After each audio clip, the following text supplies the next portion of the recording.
everyone, this is Chandan and welcome to Chandan Logics. Actually government jobs కి prepare అయ్యే aspirants అందరికీ ఒక good news అన్నమాట. అదేమిటంటే ఐబీపీఎస్ పిఓ నోటిఫికేషన్ రిలీజ్ అయింది. సో నేను ఈ వీడియోలో ఐబీపీఎస్ పిఓ నోటిఫికేషన్ కి సంబంధించి నెంబర్ ఆఫ్ వేకెన్సీస్ ఎన్ని ఉన్నాయి, అలానే మనకి ఏ ఏ బ్యాంక్స్ ఈ నోటిఫికేషన్ లో పార్టిసిపేట్ చేస్తున్నాయి, అలానే మనకి ప్రీవియస్ ఇయర్ కట్ ఆఫ్స్ ఎంత వచ్చాయి, అలానే మనకి ఎలిజిబిలిటీ క్రైటీరియా ఏమిటి, ఇలాంటి విషయాలన్నీ ఇప్పుడు నేను ఈ వీడియోలో డిస్కస్ చేయబోతున్నాను. ఓకేనా, చూడండి ఒకసారి. ఇక్కడ మీరు అబ్జర్వ్ చేస్తే కనుక ఏజ్ లిమిట్ చూడండి. ఏజ్ లిమిట్ ఎంత అంటే మినిమం ఏజ్ వచ్చేసరికి 20 ఇయర్స్, మాక్సిమం ఏజ్ వచ్చేసరికి 30 ఇయర్స్ అనమాట. ఎప్పటికల్లా అంటే 1 ఆగస్ట్ 2020. సో 1 ఆగస్ట్ 2020 కల్లా మీకు మినిమం ఏజ్ ఎంత అంటే మినిమం 20 ఇయర్స్ వచ్చి ఉండాలి. అలానే మాక్సిమం ఏజ్ ఎంత అంటే మాక్సిమం 30 ఇయర్స్ వచ్చి ఉండాలన్నమాట. ఓకేనా, అదే ఒకవేళ మీరు రిజర్వ్డ్ కేటగిరీ అయితే కనుక మీ రిజర్వేషన్ ప్రకారం ఆటోమేటిక్ మీకు ఇక్కడ ఏజ్ రిలాక్సేషన్ ఉంటుంది అనమాట. అదే ఒకవేళ జనరల్ వాళ్ళు అయితే కనుక మినిమం 20 ఇయర్స్ ఉండాలి, మాక్సిమం 30 ఇయర్స్ ఉండాలి. ఎప్పటికల్లా అంటే 1 ఆగస్ట్ 2020 కల్లా. ఓకేనా, నెక్స్ట్ అలానే ఎడ్యుకేషనల్ క్వాలిఫికేషన్ చూడండి. ఎడ్యుకేషనల్ క్వాలిఫికేషన్ ఏంటంటే బ్యాచిలర్ డిగ్రీ కంప్లీట్ అయి ఉండాలి. సో బ్యాచిలర్ డిగ్రీ అంటే మీరు ఏ డిగ్రీ కంప్లీట్ చేసినా పర్లేదు, డిగ్రీ మాత్రం కంప్లీట్ అయి ఉండాలి. ఎప్పటికల్లా అంటే 26 ఆగస్ట్ 2020. సో 26 ఆగస్ట్ 2020 కల్లా మీ డిగ్రీ అనేది కంప్లీట్ అయి ఉండాలన్నమాట. సో అలా ఏజ్ లిమిట్ ఏమో మినిమం 20, మాక్సిమం 30, 1 ఆగస్ట్ 2020 కల్లా జనరల్ వాళ్ళకి. ఓకేనా, అలానే మనకి ఎడ్యుకేషనల్ క్వాలిఫై వచ్చేసరికి డిగ్రీ కంప్లీట్ అయి ఉండాలి. ఎప్పటికల్లా అంటే 26 ఆగస్ట్ 2020 కల్లా డిగ్రీ కంప్లీట్ అయి ఉండాలి. ఓకేనా, నెక్స్ట్ అలానే చూడండి మనకి ఎగ్జామినేషన్ డేట్స్ ఒకసారి అబ్జర్వ్ చేస్తే కనుక ఆన్లైన్ అప్లికేషన్ ఫిల్ చేయడం అనేది ఇవాళ నుంచి మీరు ఫిల్ చేయొచ్చు. అంటే 5th ఆగస్ట్ అనమాట. 5th ఆగస్ట్ 2020 అంటే ఈ రోజు నుంచే మీరు ఆన్లైన్ అప్లికేషన్ ని ఫిల్ చేసుకోవచ్చు.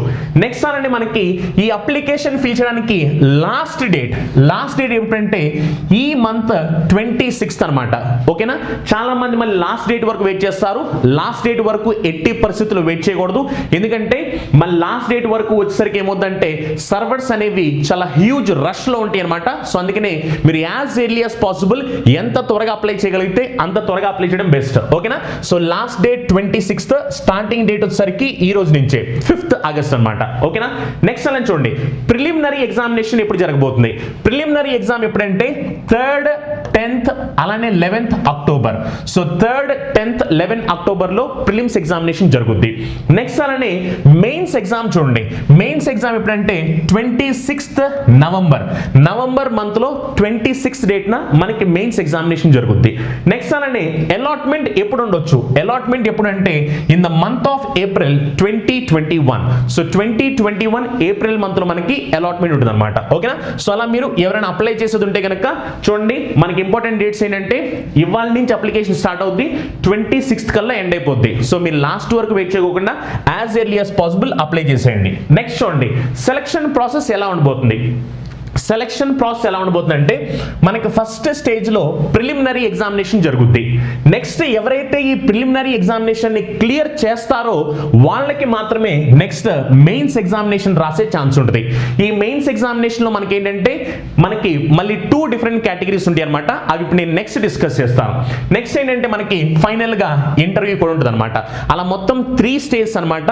ఒకటేమో ప్రిలిమినరీ ఎగ్జామినేషన్, నెక్స్ట్ ఏమో మెయిన్స్ ఎగ్జామినేషన్, నెక్స్ట్ ఏమో ఇంటర్వ్యూ.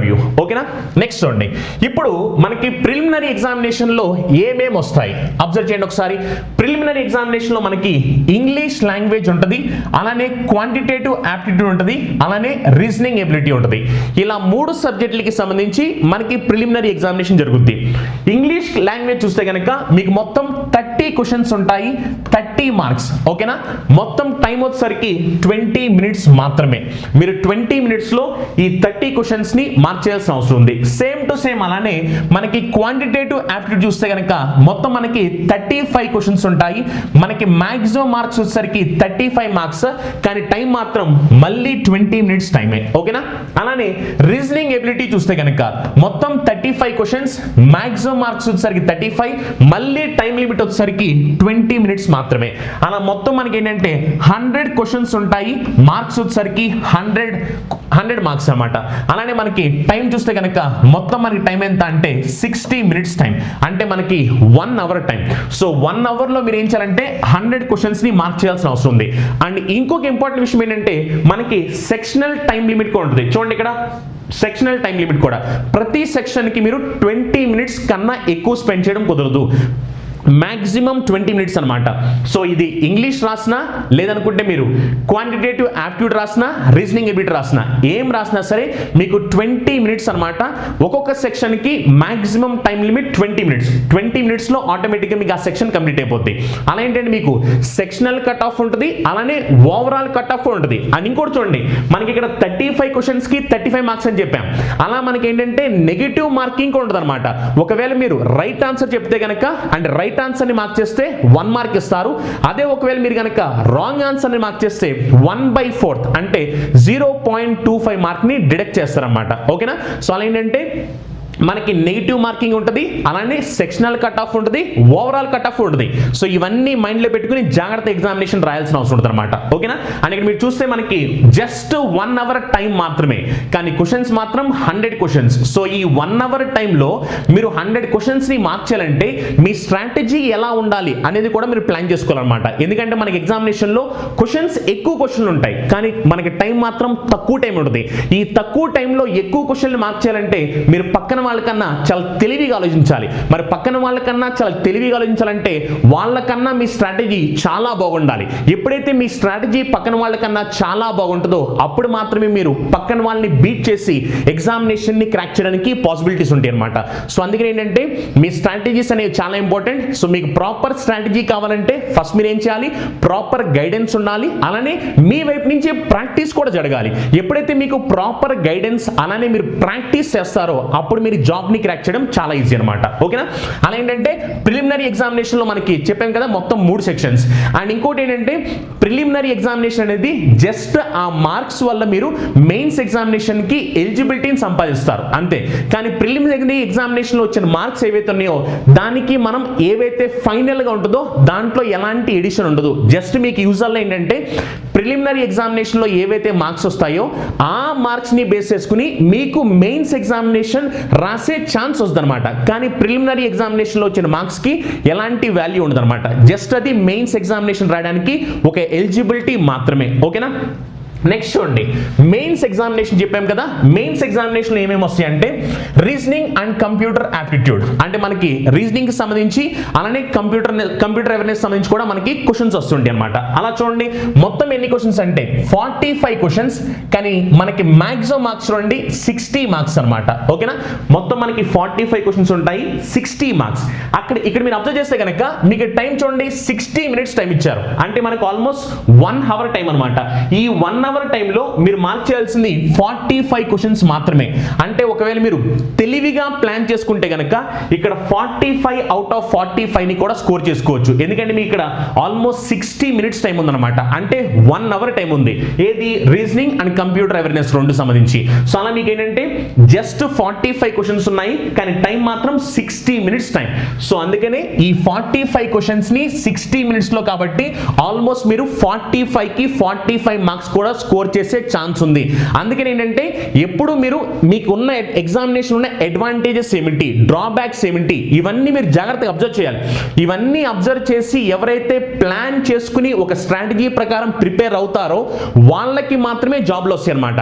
అంతేగాని ఒక ప్రిపరేషన్ అలానే ఒక స్ట్రాటజీ ఏమీ ప్లానింగ్ లేకుండా ఏదో ఊరిని ఎగ్జామినేషన్ పడుతుంది కానీ రాసేమనుకోండి, దానివల్ల ఏంటంటే మనకి జాబ్ రావడానికి చాలా తక్కువ ఛాన్స్ ఉంటాయి. ఎందుకంటే చాలా మంది స్టూడెంట్స్ ఎప్పటి నుంచో కష్టపడుతూ ఉంటారు. మరి అలా కష్టపడే వాళ్ళని మనం బీట్ చేయాలి అంటే మన దగ్గర ఉన్న ఒకే ఒక ఆయుధం ఏంటంటే ఒక ప్రాపర్ గైడెన్స్ తీసుకుని మీ వైపు నుంచి ఎక్కువ హార్డ్ వర్క్ చేయాలి. ఎప్పుడైతే మీరు బాగా హార్డ్ వర్క్ చేస్తారో అప్పుడు ఆబ్వియస్గా మీకు జాబ్ కొట్టడం చాలా ఈజీ అవుతుంది. ఓకేనా?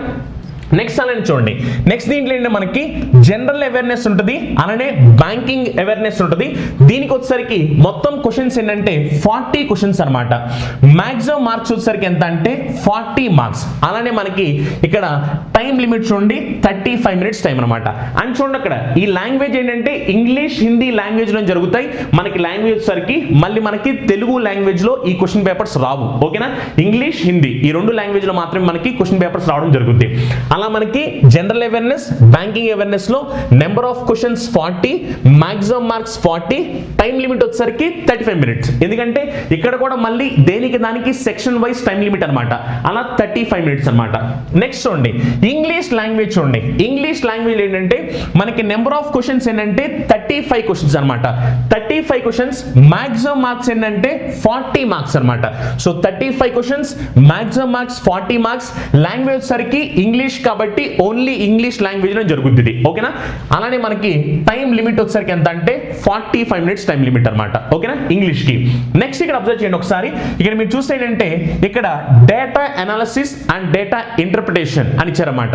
అంటే ఇక్కడ ఇందాక మనం చూస్తే కనుక క్వాంటిటేటివ్ ఆప్టిట్యూడ్ అని చెప్పారు, కానీ ఇక్కడ ఏంటంటే డేటా ఇంటర్ప్రిటేషన్, డేటా అనాలిసిస్ అని చెప్పారు. కాబట్టి ఎక్కువ ఫోకస్ ఇక్కడ డేటా ఇంటర్ప్రిటేషన్, డేటా అనాలిసిస్ మీద ఉండబోతుంది అనమాట. అంటే ఇక్కడ most of the time data అంటే మనకి మోస్ట్ ఆఫ్ ద క్వశ్చన్స్ అనేవి గ్రాఫ్స్ రూపంలో కనబడబోతుంది అనమాట. ఎందుకంటే ఇది డేటా ఇంటర్ప్రిటేషన్, డేటా అనాలిసిస్ అని పర్టికులర్ గా వాళ్ళు మనకి మెన్షన్ చేశారు. కాబట్టి ఇక్కడ దీంట్లో వాళ్ళు ఇచ్చే క్వశ్చన్స్ ఏంటంటే మొత్తం 35 క్వశ్చన్స్ ఇస్తారు. మాక్సిమం మార్క్స్ వచ్చేసరికి 60 మార్క్స్ అనమాట. అంటే ఇక్కడ మీరు అబ్జర్వ్ చేస్తే 35 క్వశ్చన్స్ కి మరి 60 మార్క్స్ ఎందుకు వస్తున్నాయి అంటే కొన్ని క్వశ్చన్స్ లో ఇక్కడ మనకి 2 మార్క్స్ 3 మార్క్స్ కూడా ఉంటాయి అనమాట. సో అందుకని మనకి 35 క్వశ్చన్స్, మాక్సిమం మార్క్స్ వచ్చేసరికి 60 మార్క్స్ అనమాట. ఇది కూడా లాంగ్వేజ్ ఇంగ్లీష్ ఆర్ హిందీ ఏదైనా పర్లేదు, కానీ తెలుగులో మాత్రం లేదు. ఇది మాత్రం మర్చిపోవద్దు. ఓకేనా? దీనికి సెక్షనల్ టైం లిమిట్ ఎంత అంటే 45 మినిట్స్ అనమాట. అలా ఇక్కడ మీరు చూడండి మొత్తం ఇక్కడ ఎగ్జామినేషన్ మెయిన్స్ లో మొత్తం ఎన్ని సెక్షన్స్ అంటే 4 సెక్షన్స్ అనమాట. ఈ 4 సెక్షన్స్ మొత్తం కలిపి ఏంటంటే 60 minutes, 35 minutes, 40 minutes, 45 minutes. And next ఇంకోటి చూడండి, మెయిన్స్ ఎగ్జామినేషన్ ఆల్రెడీ నేను చెప్పాను. మెయిన్స్ ఎగ్జామినేషన్ లో 2 కేటగిరీస్ కింద డివైడ్ చేయడం జరిగిందని చెప్పాను. అందుకని ఇక్కడ చూడండి మనకి ఇంగ్లీష్ లాంగ్వేజర్ కి సంబంధించి మనకి ఇంగ్లీష్ లాంగ్వేజ్ లో లెటర్ రైటింగ్ అలానే ఎస్సే రైటింగ్ రెండు ఉండబోతాయి అనమాట. దీనికి వచ్చేసరికి ఏంటంటే మనకి మాక్సిమం మార్క్స్ ఏంటంటే 25 మార్క్స్ అనమాట. నెంబర్ ఆఫ్ క్వశ్చన్స్ 2 ఉంటాయి, మాక్సిమం మార్క్స్ వచ్చేసరికి 25 మార్క్స్. అలానే మనకి టైం ఎంత అంటే 30 మినిట్స్ టైం అనమాట. అలా మనకి ఏంటంటే మెయిన్స్ ఎగ్జామినేషన్ లో 2 కేటగిరీస్ కింద డివైడ్ చేశారు. One is like objective type examination. ఇవన్నీ ఆబ్జెక్టివ్ టైప్. ఇదేంటంటే డిస్క్రిప్టివ్ అనమాట. మనకి ఇంగ్లీష్ లాంగ్వేజ్, లెటర్ రైటింగ్ అలానే ఎస్ఐ ఈ రెండు ఉంటాయి. మొత్తం మనకి మాక్సిమం 25 మార్క్స్, టైం వచ్చేసరికి 30 మినిట్స్ అనమాట. ఇది మెయిన్స్ ఎగ్జామినేషన్ పాయింట్ ఆఫ్ వ్యూలో. అండ్ ఏవైతే మెయిన్స్ ఎగ్జామినేషన్ లో మీరు మార్క్స్ ని స్కోర్ చేయబోతున్నారో ఈ మార్క్స్ అనేవి మీ ఫైనల్ సెలక్షన్ కి చాలా ఇంపార్టెంట్ అనమాట. సో దాన్ని కూడా బేస్ చేసుకుని మీ స్ట్రాటజీ మీరు ప్రాపర్ గా ప్లాన్ చేసుకోవాలి. ప్రిలిమ్స్ ఎగ్జామినేషన్ లో వచ్చే మార్క్స్ అనేవి జస్ట్ మీరు మెయిన్స్ ఎగ్జామినేషన్ రాయడానికి ఒక ఎలిజిబిలిటీ, కానీ మెయిన్స్ ఎగ్జామినేషన్ లో వచ్చే మార్క్స్ అనేవి మీ ఓవరాల్ గా ఫైనల్ సెలక్షన్ కి చాలా ఇంపార్టెంట్. సో దాని ప్రకారం మీరు ప్లాన్ చేసుకుని మీకున్న అడ్వాంటేజెస్ ఏమిటి అని తెలుసుకుని మీరు మాక్సిమం మార్క్స్ ని స్కోర్ చేయడానికి ట్రై చేయాలి. ఓకేనా? నెక్స్ట్ అలానే చూడండి ఇక్కడ మీరు వేకెన్సీస్ ని అబ్జర్వ్ చేస్తే కనుక వేకెన్సీస్ చూడండి కేటగిరీ వైస్ ఇక్కడ మనం వేకెన్సీస్ మెన్షన్ చేయడం జరిగింది. ఒకసారి చూడండి ఏ బ్యాంక్స్ దీంట్లో పార్టిసిపేట్ చేస్తున్నాయి. చూడండి ఇక్కడ మొత్తం లిస్ట్ ఉంది, ఏ బ్యాంక్స్ పార్టిసిపేట్ చేస్తున్నాయి. ఇక్కడ మీరు అబ్జర్వ్ చేస్తే కనుక బ్యాంక్ ఆఫ్ బరోడా ఏమైందంటే మొత్తం అన్ని ఇక్కడ 000 అని చెప్పేశారు. అంటే వాళ్ళ దగ్గర ప్రెసెంట్ వేకెన్సీస్ లేవు అని ఈ నోటిఫికేషన్ లో వాళ్ళు మెన్షన్ చేశారు. అందుకనే మొత్తం 00 అని చెప్పారు. నెక్స్ట్ అలానే బ్యాంక్ ఆఫ్ ఇండియాకి సంబంధించి category wise number of vacancies చూడండి. కేటగిరీ వైస్ మనకి నెంబర్ ఆఫ్ వేకెన్సీస్ ఎన్ని అని క్లియర్ గా మెన్షన్ చేశారు. అలా టోటల్ నెంబర్ ఆఫ్ వేకెన్సీస్ ఏంటంటే 734 అన్నమాట. అలా బ్యాంక్ ఆఫ్ ఇండియాకి సంబంధించి టోటల్ నెంబర్ ఆఫ్ వేకెన్సీ 734. అని ఇప్పుడు చూడండి ఇక్కడ బ్యాంక్ ఆఫ్ మహారాష్ట్రకి సంబంధించి మీరు చూస్తే కనుక ఇక్కడ మొత్తం మనకి ఎన్ఆర్ అని చెప్పారు. అంటే దాని మీనింగ్ ఏంటంటే నాట్ రిపోర్టెడ్. అంటే వాళ్ళు ఇంకేంటంటే వాళ్ళ దగ్గర ఎన్ని వేకెన్సీస్ ఉన్నాయి అనే దాన్ని ప్రస్తుతానికి వాళ్ళు రిపోర్ట్ చేయలేదన్నమాట. సో అందుకనే మనకి ఎన్ఆర్ అని చెప్పారన్నమాట. అలా మీరు చూడండి టోటల్ ఎన్ని బ్యాంక్స్ పార్టిసిపేట్ చేస్తున్నాయి, అందులో ఎన్ని బ్యాంక్స్ వేకెన్సీస్ ని డిస్ప్లే చేశాయి, అలానే ఎన్ని బ్యాంక్స్ ఇంకా రిపోర్ట్ చేయలేదు అనేది మొత్తం మీకు క్లియర్ కనిపిస్తున్నాయి. అలా మొత్తం మనకి టోటల్ వేకెన్సీ చూడండి. టోటల్ వేకెన్సీ ఎన్ని అంటే 1167 వేకెన్సీస్ అనమాట. Total vacancies. అండ్ ఇంకోటి చూడండి ఇక్కడ ఈ 1167 ఏంటంటే ఇప్పుడు వరకు వాళ్ళు అప్డేట్ చేసిన దాన్ని బట్టి, అంటే ఏవైతే బ్యాంక్స్ వాళ్ళు సబ్మిట్ చేశారో దాని ప్రకారం టోటల్ వేకెన్సీ 1167. ఇంకా కొన్ని బ్యాంక్స్ అప్డేట్ చేయలేదు, అవి కూడా అప్డేట్ అయితే మనకు ఆబ్వియస్ గా మనకి నెంబర్ ఆఫ్ వేకెన్సీ అనేవి చాలా హ్యూజ్ గా ఇంక్రీస్ అవబోతుంది అనమాట. ఇప్పుడు వరకు ఉన్న అప్డేట్ ప్రకారం ఈ నోటిఫికేషన్ వాళ్ళు చూపించింది 1167 వేకెన్సీస్ ని చూపించారు. వన్స్ ఈ ఎన్ఆర్ ఏవైతే రిపోర్ట్ చేయలేదు బ్యాంక్స్ అవన్నీ కూడా మనకి ఆటోమేటిక్ గా రిపోర్ట్ చేస్తే మనకి కౌంట్ అనేది పెరగబోతుంది అనమాట. ఓకేనా? ఇది నెంబర్ ఆఫ్ వేకెన్సీస్ కి సంబంధించి. నెక్స్ట్ అలానే మనకి ప్రీవియస్ ఇయర్ కట్ ఆఫ్ ని కనుక ఒకసారి మీరు అబ్జర్వ్ చేస్తే ప్రీవియస్ ఇయర్ కట్ ఆఫ్ ని అబ్జర్వ్ చేస్తే మనకి జనరల్ అలానే ఓబీసీ ఈ రెండు అన్నమాట. ఈ రెండు కేటగిరీస్ సంబంధించి మనకి ప్రీవియస్ ఇయర్ కట్ ఆఫ్ ఎంత అంటే 59.75 మార్క్స్ అన్నమాట. ఓకేనా. నెక్స్ట్ అలానే మనకి ఎస్సీ కేటగిరీలో మనకి ఎంత అంటే 53.50, ఎస్టీకి సంబంధించి category wise sectional cut off ఎంత అంటే 46.25 అన్నమాట. అలా ఏంటంటే మనకి last year sectional cut off అన్నమాట కేటగిరీ వైజ్ ఇక్కడ మనం చూపించడం జరిగింది. సో మీరు చేయాల్సిన ఏంటంటే మీకున్న అడ్వాంటేజెస్ ఏమిటి, డ్రాబ్యాక్స్ ఏమిటి, ఇవన్నీ మీరు తెలుసుకుని ఎగ్జామినేషన్ కి ఒక ప్రాపర్ స్ట్రాటజీ అలానే ఒక ప్రాపర్ ప్లానింగ్ ప్రకారం మీరు ప్రిపేర్ అవ్వాల్సిన అవసరం ఉంది. ఎప్పుడైతే మీరు ఒక ప్రాపర్ స్ట్రాటజీ ప్రాపర్ ప్లానింగ్ ప్రకారం ప్రిపేర్ అవుతారో అప్పుడు కూడా మీరు షార్ట్ స్పాన్ ఆఫ్ టైంలో ఎగ్జామినేషన్ ని క్రాక్ చేయవచ్చు అనమాట. ఓకేనా. అంతేగాని ఇప్పుడు చాలా మంది స్టూడెంట్స్ ఏంటంటే నోటిఫికేషన్స్ రావట్లేదు కదా, మళ్ళీ ఎగ్జామినేషన్ ఎప్పుడు జరుగుతుంది అని చాలా మంది అంతకుముందు ప్రిపేర్ అయిన స్టూడెంట్స్ కూడా వాళ్ళ ప్రిపరేషన్స్ ని ఆపేశారు. సో మళ్ళీ మీరు కంబ్యాక్ అవ్వాల్సిన అవసరం ఉందన్నమాట. ఎందుకంటే మీకు నోటిఫికేషన్ కనిపిస్తుంది. సో మీరు బాగా కష్టపడి చదివితే ఆబ్వియస్ గా మీకు ఇక్కడ ఉన్న వేకెన్సీస్ లో ఖచ్చితంగా మీకు ఒక జాబ్ అనేది సొంతం అవుద్ది. ఓకేనా. సో అందుకని ఏంటంటే మీరు ఇప్పటి నుంచి చేయాల్సింది start preparing from now onwards. ఖచ్చితంగా మీకు దీంట్లో ఒక జాబ్ అనేది మీకు ఖచ్చితంగా సొంతం అవుద్ది అనమాట. కానీ కష్టపడకోకుండా నాకు వస్తాయా రావా అని మీకు మీరే మిమ్మల్ని డిస్కరేజ్ చేసుకుంటే ఆబ్వియస్గా ఏంటంటే జాబ్ కొట్టడం చాలా కష్టం. ఎందుకంటే ఫస్ట్ మీ మీద మీకు నమ్మకం ఉండాలి. మీ మీద మీకు నమ్మకం ఉంటేనే మీరు అనుకున్నది ఏదైనా సరే మీరు సాధించగలుగుతారు అన్నమాట. ఓకేనా. అండ్ ఇంకొక ఇంపార్టెంట్ విషయం ఏంటంటే మనం ఐబీపీఎస్ పీఓకి సంబంధించి ఒక న్యూ బ్యాచ్ ని లాంచ్ చేయబోతున్నాం. ఒకవేళ ఎవరైనా ఇంట్రెస్టెడ్ క్యాండిడేట్స్ ఉంటే కనుక యాక్చువల్లీ ఇక్కడ నెంబర్ కనిపిస్తుంది, ఈ నెంబర్కి కాల్ చేయండి. లేదనుకుంటే కనుక మన నెంబర్ చూడండి 9676578793. ఇది మన నెంబర్ అన్నమాట. ఈ నెంబర్కి కాల్ చేయొచ్చు. లేదు అనుకుంటే కనుక డిస్క్రిప్షన్లో మన యాప్ లింక్ ఉంది, చందన్ లాజిక్స్ అని గూగుల్ ప్లే స్టోర్లోకి వెళ్ళి మీరు టైప్ చేస్తే కనుక మన యాప్ వస్తుంది. లేదనుకుంటే డిస్క్రిప్షన్లో యాప్ లింక్ ఉంది, మీరు డౌన్లోడ్ చేసి కూడా చూడొచ్చు. ఒకవేళ మీరు ఎవరైనా ఇంట్రెస్టెడ్ క్యాండిడేట్స్ ఉంటే కనుక ఈ నెంబర్కి కాల్ చేయండి. ఈ నెంబర్ కాల్ చేస్తే వాళ్ళు మీకు మొత్తం డీటెయిల్స్ చెప్తారు. అలా ఏంటంటే ఐబీపీఎస్ పీఓకి సంబంధించి న్యూ బ్యాచ్ అనమాట. So if any interested candidates you can call to this particular number. ఓకేనా. సో మీరందరూ చేయాల్సిన ఏంటంటే ప్రిపరేషన్ స్టార్ట్ చేయండి. ఖచ్చితంగా మీకు జాబ్ వచ్చుద్ది. Be confident and stay safe at your home. ఎందుకంటే మీకు తెలుసు కదా బయట మనకి సిచ్యువేషన్స్ బాగాలేదు. జాగ్రత్తగా మీ ఇంట్లో ఉండండి, మీ ఇంట్లోని జాగ్రత్తగా చదువుకోండి. కష్టపడి చదివితే ఖచ్చితంగా మీకు ఫలితం వస్తుంది. మీకంటూ ఒక జాబ్ దీంట్లో ఖచ్చితంగా ఉంటుంది. సో మిమ్మల్ని మీరు నమ్మండి. Be confident and prepare well. అలానే స్ట్రాటజీ అనేది చాలా important. Proper guidance proper strategy వేసుకుని మీరు ప్లాన్ చేస్తే కనుక మీకు ఖచ్చితంగా దీంట్లో ఒక జాబ్ అనేది సొంతం అవుతుంది అనమాట. Thank you. Have a nice day. Meet in the next session. By by.